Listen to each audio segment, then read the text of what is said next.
Hi, everyone, and welcome to the WIM podcast. Women in Influencer Marketing is a first of its kind exclusive networking group made up of inspirational women. This podcast is where we explore influencer marketing and get real about women in business. Find us wherever you download podcasts, and of course, you can always find us at iamwim.com. That's iamwim.com.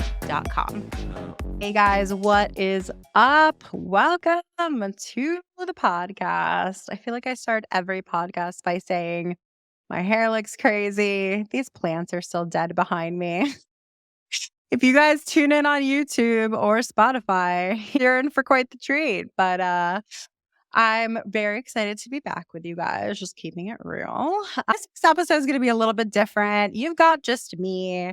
I just sort of wanted to share some thoughts that I've had over the past few weeks. I know I've raised this on our socials, like in the Facebook group and stuff. And it's been cool seeing you guys chime in with your thoughts. And I guess I just wanted to flesh out my ideas a little bit further here on the podcast and just share what's been on my mind. So I've been doing this for a while, right? And when I say I've been doing this for a while, I've been in influencer marketing is what I mean for quite a while, just broadly. I started out in talent management, and now, I've been doing some consulting and also WIM, and come into contact with so many different people. And I have just been feeling a little discouraged lately and really questioning why I'm feeling like that in the first place. It's brought me back to why did I get into this industry in the first place? Because I remember feeling so inspired and enthusiastic, and just it was overwhelmingly positive feelings when I first got into influencer marketing. And I was like, why did I feel that way 10-ish years ago? And when I think back to it, I just think of all of the opportunity that seemed primed for picking, and all of the challenges ahead. And it was a very exciting time. I come from super old school media. I used to represent actors in commercials at a very old school talent agency where people had worked there for 30 plus years and were not retiring anytime soon. And it was just when influencer marketing was starting to prove itself and show itself to be a really lucrative area of media. And even at that time, I sort of saw the writing on the wall with the work that I was doing with actors in commercials. And, living here in New York, it's incredibly professionalized, so much so that it's unionized. You guys may have heard of SAG-AFTRA. And so everything was dictated by that union. And while there are certainly some pluses and some positives to that, just it wasn't keeping up with where media was, even at that time. This is 10 years ago. So I just sort of saw the writing on the wall in that I thought that commercials were kind of going out the window. The way that people consumed that sort of a content was changing so much. And I was just getting bored. I kind of felt then the way that I feel now. I'm putting this together as we speak.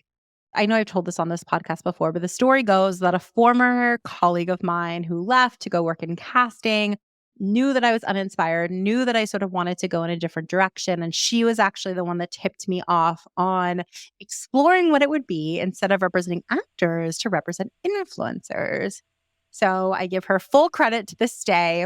And Chelsea, what's up? I see you, girl. You're the reason I'm here today, literally. And I give her full credit because she really tipped me off to something powerful. So I end up representing influencers, but it's just in the early days, it felt so different. The waters felt uncharted, but it was exciting. And there was so much potential. Anyways, I bring all this up because I have just been feeling incredibly uninspired lately with the work that's been coming out and the progress that's been made. Because here's what really got it for me. If I think back to myself 10 years ago, just getting started in this industry, I would have not thought we would be where we are now, 10 years later.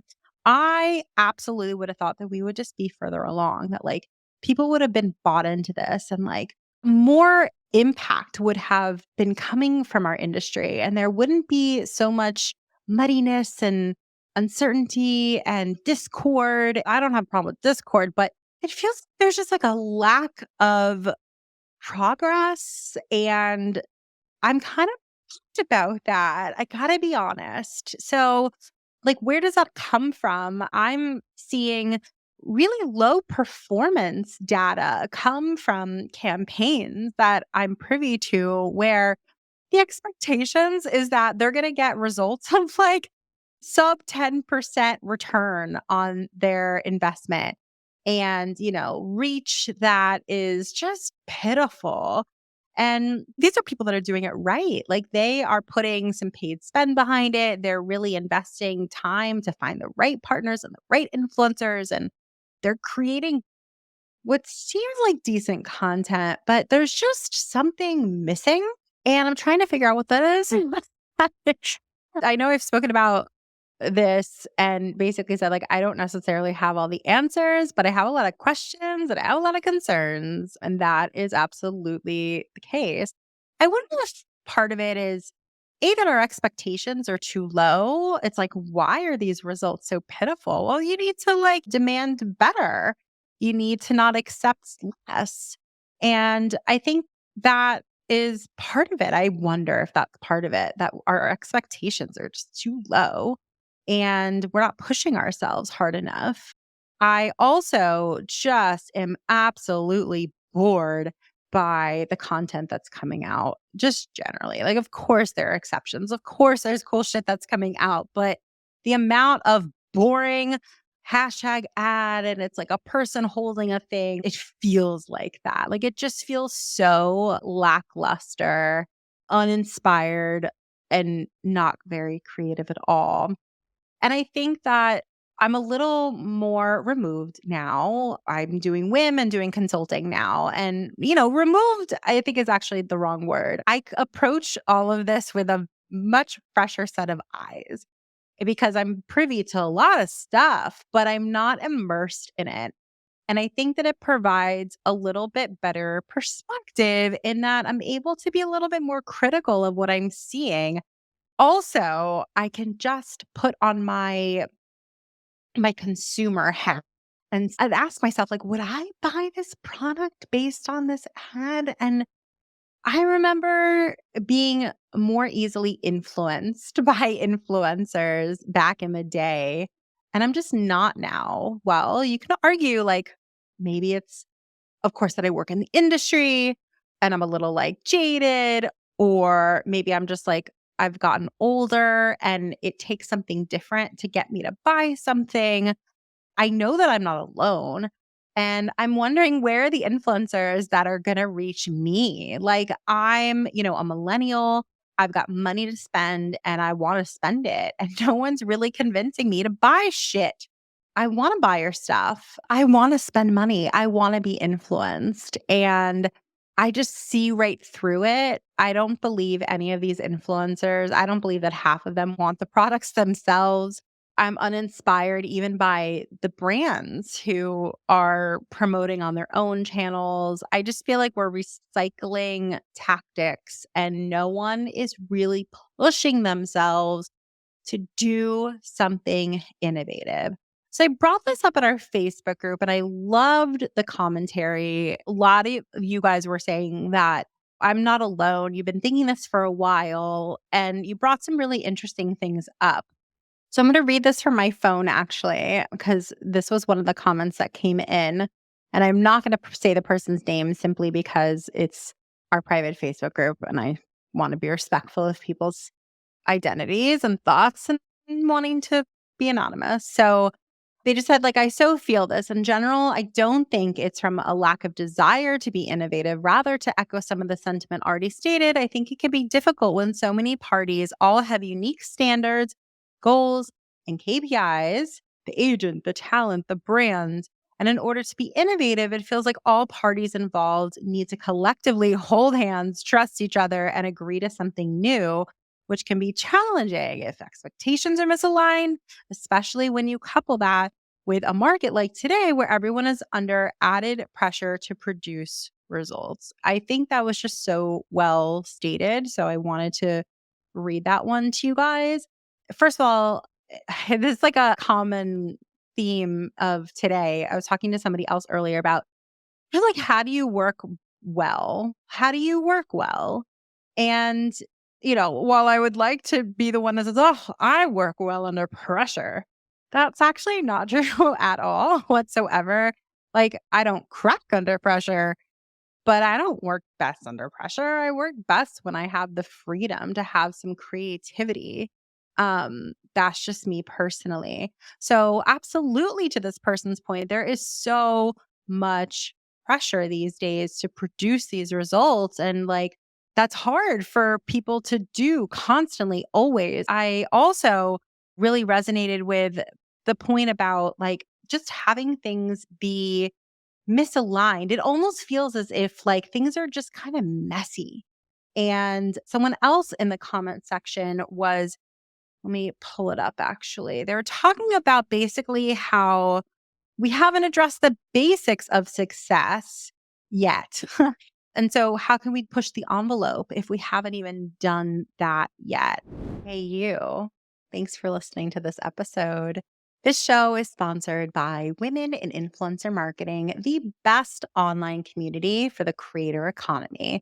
You'll meet fellow influencer marketers, brands, and talent managers to talk shop, get hired, and even find a mentor. When you join, don't forget to check out all of our incredible resources. We also have dozens of masterclasses from the top voices at TikTok, YouTube, award winning agencies, and women who are paving the way for us all. If you want a chance to network with a who's who in influencer marketing, just check out what it takes to join the membership collective. Visit iamwim.com/join today. That's iamwim.com/join. And I'll see you around the community. And like to go back to my earlier point, to think back to 10 years ago when we were all having these conversations about like the value of influencer marketing, pricing, the like just certain things that weren't standard, but there was no expectation for them to be because we were just getting started out. I certainly would not have thought that 10 years later we would still be having those same conversations. So, like, this is a rant.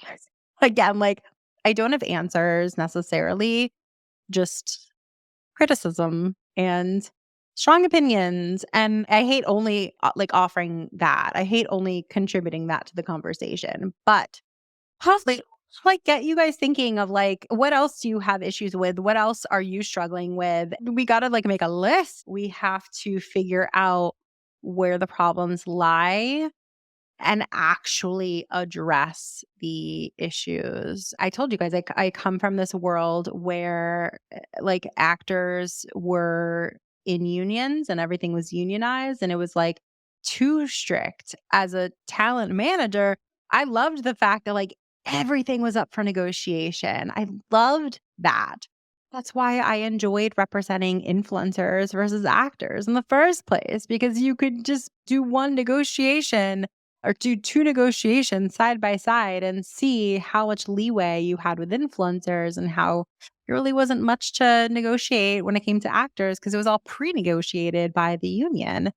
Like, it's a very much a double-edged sword, and I've been on the other side of, like, having all of the standardizations, and I can vouch and say that, like, it's not all that it's cracked up to be because I would rather be in charge of that negotiation versus, like, a union who may not be privy to like the same insights that you are. Basically, they may not negotiate as well as you would. And the time that it takes for them to negotiate something to be standard in our industry, by the time that gets accomplished, things might have changed so significantly. It's like getting any like big company or any red tape involved. It just takes longer and you can't be so nimble. So I'm certainly not going to say that like the fix to the problem is unionizing or anything like that, which a lot of people have proposed in the past. I actually do not think that is the answer at all.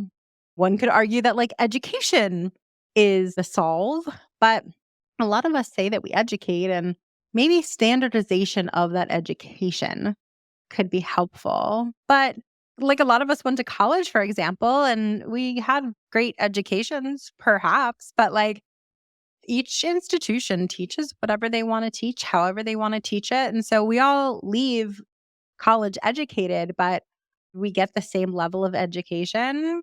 Absolutely not. I don't even want to say probably not. Absolutely not. So, like, who would be deemed the educator?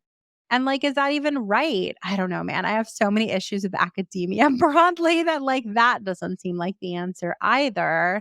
I don't know. I wonder what the answer is. And I think that like again, I don't have the answers today. Trying to see if I can come up with any or some ideas, but I really just want to put out there that it's disappointing. It's disappointing to see. And I'm someone who has conversations with people about this industry on a weekly basis, sometimes multiple times a week for this podcast, for our socials, just like observing things in our Facebook group and our Slack community and all that. And like, I'm disappointed with what I'm seeing.